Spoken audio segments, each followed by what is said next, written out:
Bonjour, nous sommes le jeudi 12 septembre 2024 et nous continuons avec les nouveautés présentées à l'IFA de Berlin qui s'est tenue du 6 au 10 septembre 2024 et fêtait son centenaire. Là, ici, c'est les laptops Lenovo Yoga Slim et ThinkPad. ThinkPad, la marque de IBM qui a été rachetée par Lenovo il y a déjà une vingtaine d'années.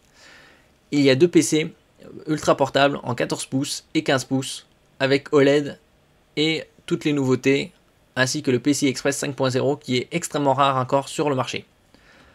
N'oubliez pas de vous abonner pour plus de news sur le monde de la high-tech, ainsi que les bons plans, également sur mon Twitter et en description sous toutes mes vidéos.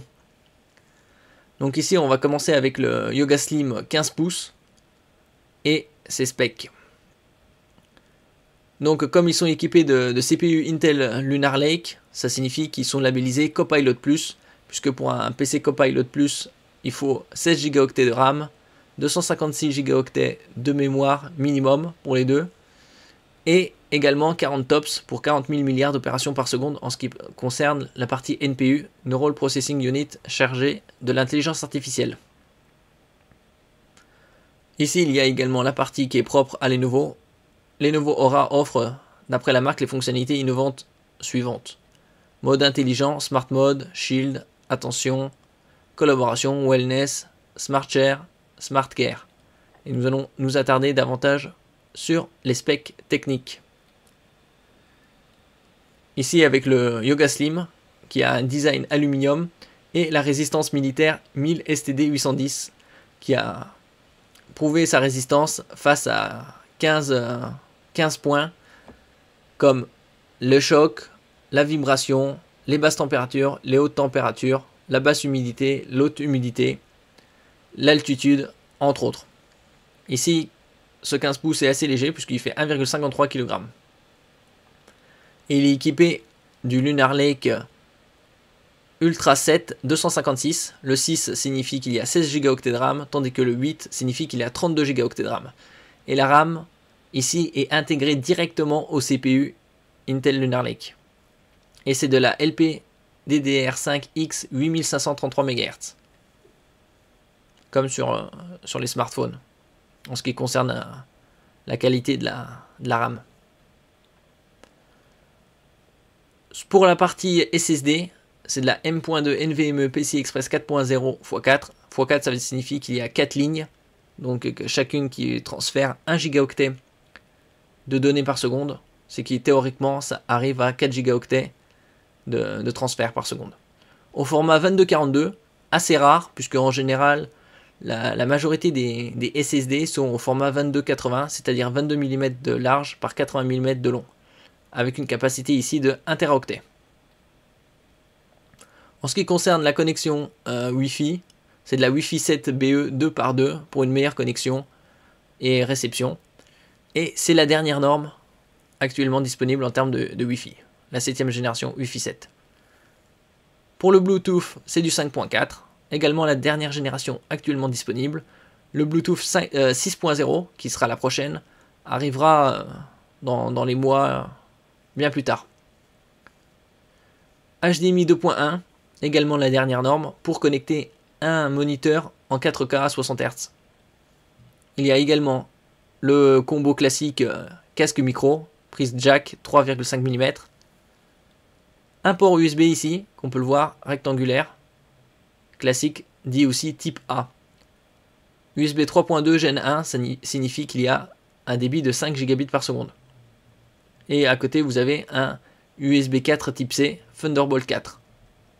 Vous pouvez également l'utiliser pour la charge et transfert de données, ainsi que la connexion vers un moniteur.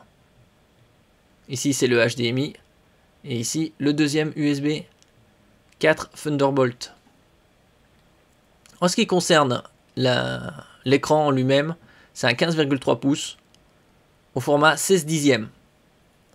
Donc il est plus large que le standard 16 neuvième qui permet d'afficher davantage de texte. Vous avez soit un mode brillant avec IPS 2,8K, c'est-à-dire 2880 par 1800, et bonne nouvelle, c'est du 120 Hz. Vous avez en version tactile.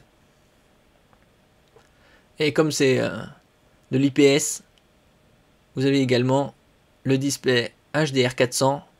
Pour 400, c'est 400 nits, le niveau de luminosité. Et vous avez une couverture de 100% de la zone colorimétrique propre au cinéma, DCI-P3. En ce qui concerne la webcam, c'est une infrarouge pour utiliser avec Windows Hello et la reconnaissance faciale. Tout ça en Full HD pour pouvoir déverrouiller votre PC portable. Au niveau du son, il y a 4 haut-parleurs, 2 woofers pour les aigus et 2 les woofers c'est pour les graves et 2 tweeters c'est pour les aigus pour couvrir davantage de spectre sonore. Au niveau du clavier, c'est rétroéclairé et il n'y a pas de pavé numérique, ce qui est assez rare sur un 15 pouces puisqu'en général, la très grande majorité des 15 pouces ont un pavé numérique. Au niveau de l'autonomie, ils sont annoncés à 13 heures. Donc ça, c'est dans des conditions spécifiques, on va dire, puisque c'est luminosité basse et lecture vidéo locale. Donc en réalité, dans une utilisation internet, avec une luminosité relativement moyenne, il faut enlever en général une bonne 15-20% d'autonomie par rapport à ce qu'ils annoncent. USB-C 65 Hz pour recharger rapidement. Rechargeable de 3 heures en 15 minutes. C'est rapide. Et ça, sera disponible dès le mois prochain à 1399 €. Et pour la version avec... ça c'est pour la version Core Ultra 7. 258V et 1 Teraoctet, ce sera 1599 €. Bien sûr que le mois prochain c'est octobre, on peut espérer peut-être des baisses de prix le mois suivant, ce qui est, on va dire, peu probable, puisque le mois suivant il y aura les Black Friday et ce sera trop récent encore.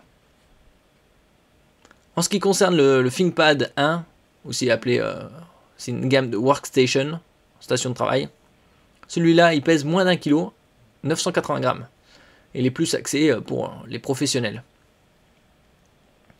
Avec sa coque magnésium et fibre de carbone.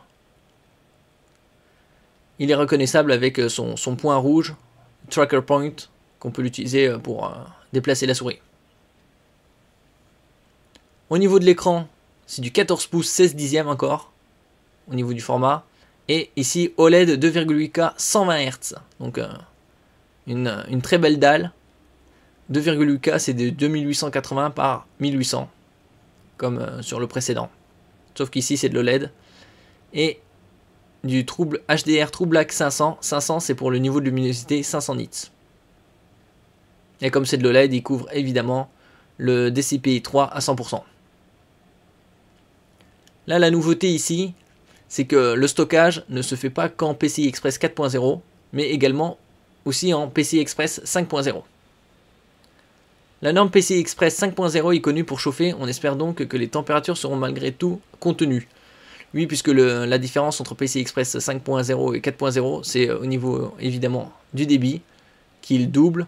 Le 4.0 va jusqu'à 8 gigaoctets par seconde, en théorique. Dans la pratique, les SSD sont aux alentours de 7,3 gigaoctets par seconde en lecture. Et en écriture, c'est aux alentours de 6,6, 6,8. Et en PCI Express 5, les SSD disponibles sont aux alentours en lecture de 14 gigaoctets par seconde. Après, est-ce qu'on a besoin de temps, de débit? C'est plus pour le gaming, mais même pour le gaming, le PCI Express 4.0 est déjà top. Au niveau de la batterie, c'est du 57 Wh avec 2 haut-parleurs Dolby, assez classique.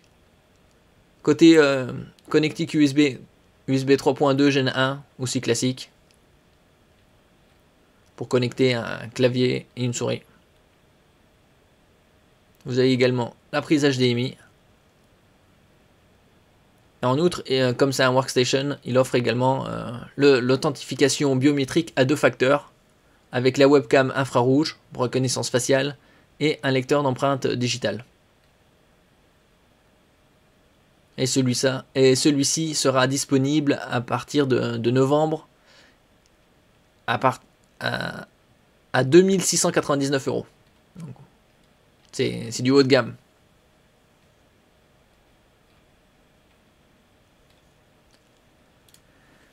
Merci pour votre écoute, n'oubliez pas de mettre un j'aime, un commentaire, de partager et de vous abonner à la chaîne. À la prochaine fois.